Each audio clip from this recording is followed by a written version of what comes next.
आज का विषय बड़ा सुंदर है।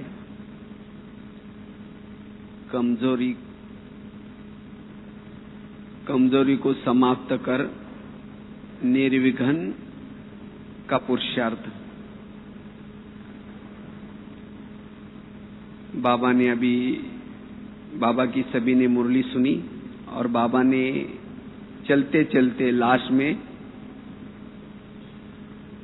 6 मास के सीजन में जो भी बाबा ने मुरलियां चलाई, उसके बाद लास्ट में अभी चलते चलते हमें 6 मास के लिए कुछ होमवर्क देके गए हैं।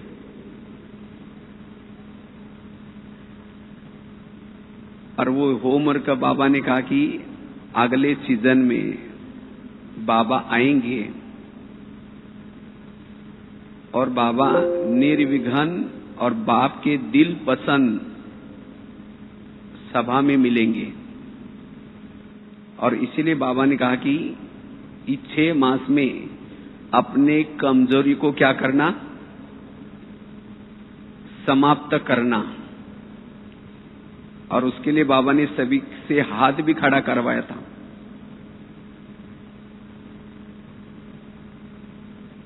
तो इसीलिए बाबा ने कहा कि स्वयं के अंदर की जो कमजोरी है उसको क्या करो, इस 6 मास में परिवर्तन करो, समाप्त करो। बाबा ने 1-2 एग्जाम्पल भी दिया था। व्यर्थ संकल्प की कमजोरी हो सकती है किसी में, किसी के अंदर छोटा सा क्रोध भी हो सकता है, आवेश, क्रोध। तो हम अपने अंदर की कमजोरी को कैसे समाप्त करें और कैसे निर्विघ्न रहे, इसके ऊपर आज हम चर्चा करेंगे।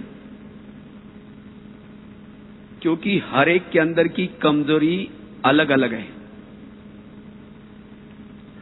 और वो कमजोरी उसको खुद को पता है कि मेरे अंदर ये कमजोरी है। अगर मैंने उस कमजोरी को खत्म नहीं किया तो यही कमजोरी अंतिम समय माया के प्रवेशता का गेट बनेगा। और जो भी हमने कमाई की उसको चट कर देगा। इसलिए अभी भी हमारे पास टाइम है, अंतिम पेपर के लिए टाइम है, तो अभी भी उस कमजोरी को अब रिपीट होने नहीं देना है। मम्मा क्यों बनी थी? मम्मा ने तीव्र पुरुषार्थ क्या किया? एक गलती मम्मा दोबारा रिपीट होने नहीं देती थी। यह है पुरुषार्थ। तो इसी तरह हमारे अंदर जो कमजोरी है उसको हमें बार बार रिपीट होने नहीं देना, यही पुरुषार्थ है। क्योंकि हम सभी स्टूडेंट्स हैं, सब पढ़ाई पढ़ रहे हैं। ब्राह्मण जीवन हमारा विद्यार्थी जीवन है।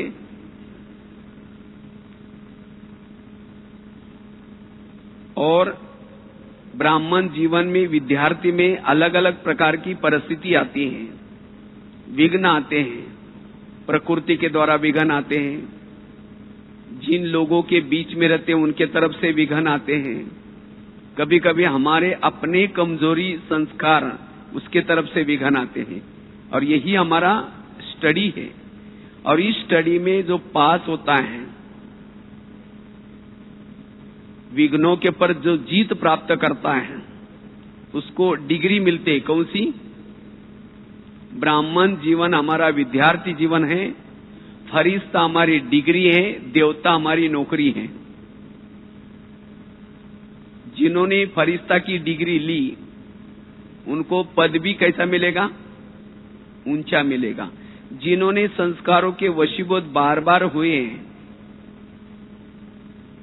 उनको नौकरी भी फिर ऐसी मिलेगी। इसीलिए हमें अपने कमजोरी को बार बार रिपीट होने नहीं देना।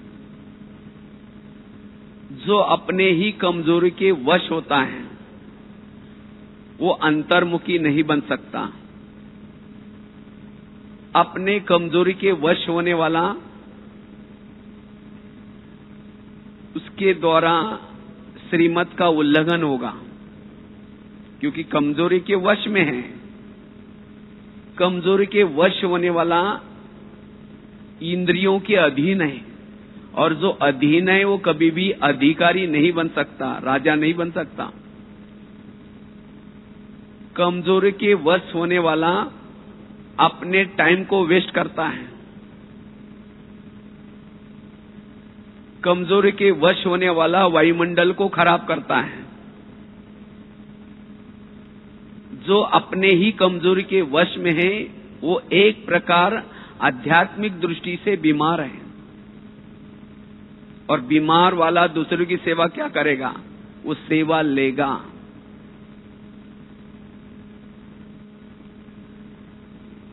इसीलिए हम अपने कमजोरी को खत्म करना, समाप्त करना, वो मास्टर सर्वशक्तिवान बन सकता है।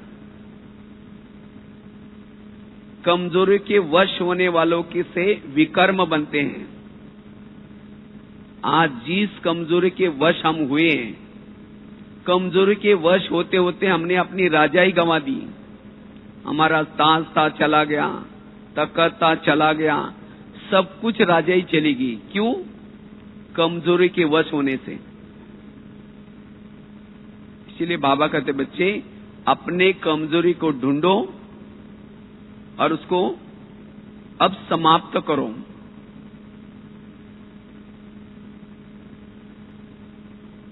अगर कमजोरी के वश होंगे तो ब्राह्मण बनने के बाद भी हमारे पुण्य होने के बजाय और ही विकर्म बनते जाएंगे,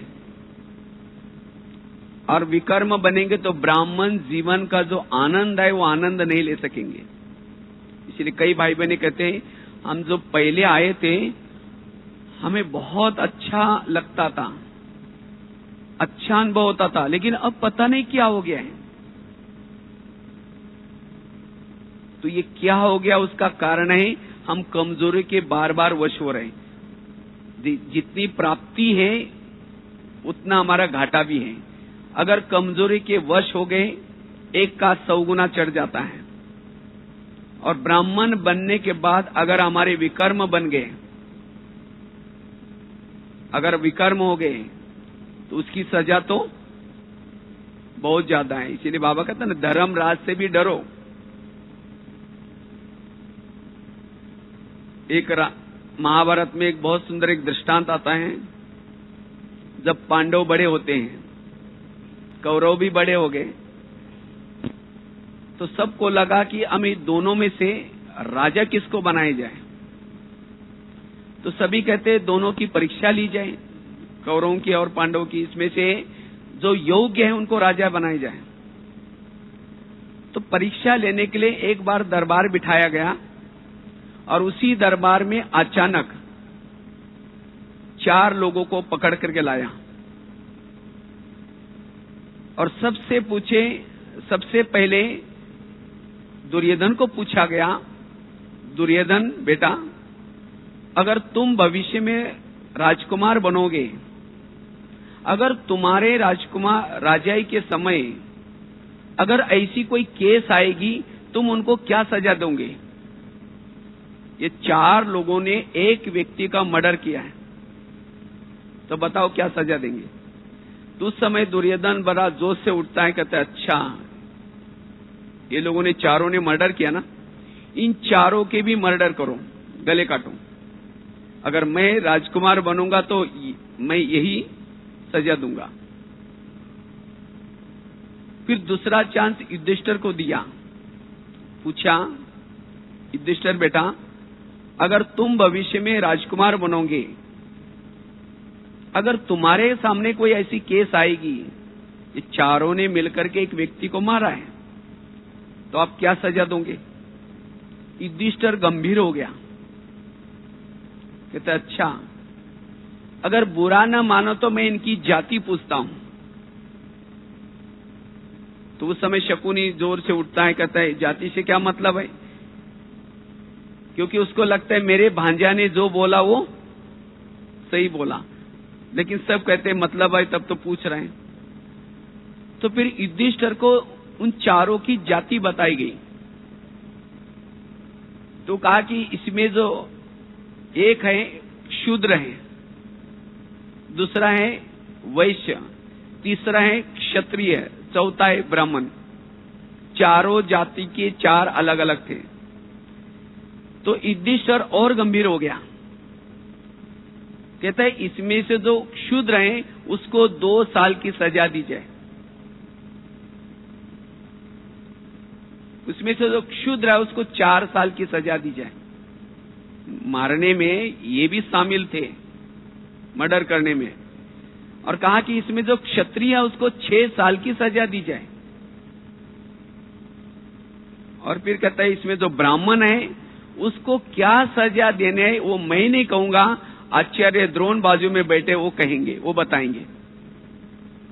ब्राह्मण है, समझदार है, ज्ञानी है, फिर भी ऐसा काम किया है।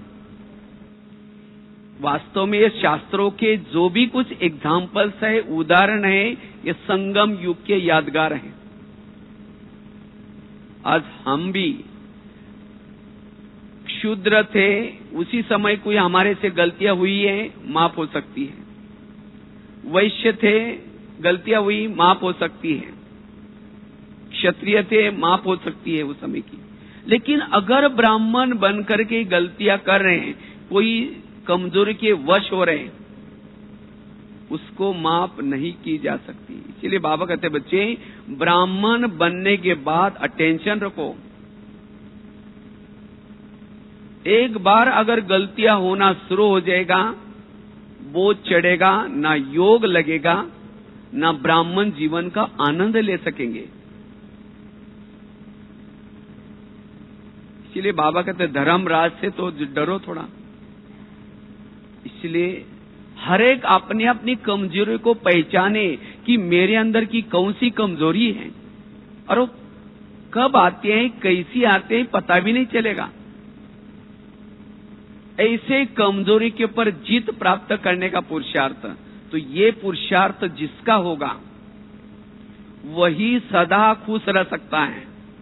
कमजोरी के वश होने वाला सदा खुश नहीं रहेगा। इसलिए बाबा ने अटेंशन भी दिया, माया आएगी, बातें आएंगी, लेकिन उसके पर जीत प्राप्त करना है। अगर हमने कमजोरी को खत्म नहीं किया और बाकी और पुरुषार्थ कर रहे हैं, जैसे राम और रावण का युद्ध चलता है, राम और रावण युद्ध करते हैं। राम क्या करता है, रावण का एक सिर काटता है, फिर दूसरा काटता है, जो काटा हुआ दोबारा जुड़ जाता है। रावण और जोर जोर से हंसता है, फिर तीसरा काटता है, फिर जुड़ जाता है, फिर काटता है, फिर जुड़ जाता है। राम परेशान हो गए। विभीषण उनके पास आया और कहता है ये ऐसा नहीं मरेगा, आप उसके नाभि में तीर लगाओ। और जब रावण के नाभि में तीर लगाया तो रावण क्या हो गया, मर गया। तो इसी तरह आज हम भी रावण को मारने में लगे हैं। कोई 10 साल से लगा है, कोई 40 साल से लगा हुआ है, कोई 5 साल से, कोई 20 साल से, लेकिन रावण के गले काट रहे हैं। कभी काम का गला काट देते हैं, कभी क्रोध का काट देते हैं। गले तो काट देते हैं, लेकिन वो दोबारा जुड़ जाते हैं। इसलिए हम कभी कभी परेशान होते हैं, कहते हैं मैंने इस बुराई को तो छोड़ दिया था, फिर दोबारा कैसी आ गई? क्योंकि हमने उसके गले काट रहे हैं। लेकिन रावण को खत्म करने का स्थान है नाभि, अर्थात जो हर एक की जो कमजोरी है, जो कमजोरी आपके जीवन में बार बार रिपीट होते हैं, वो है अपने अंदर का रावण खत्म करने की नाभि। इसीलिए इस 6 मास में उस नाभि के अंदर तीर लगाना है, उसको रिपीट होने नहीं देना है, तब रावण के गले कटेंगे। तो ये है पुरुषार्थ। तो सबसे पहले हम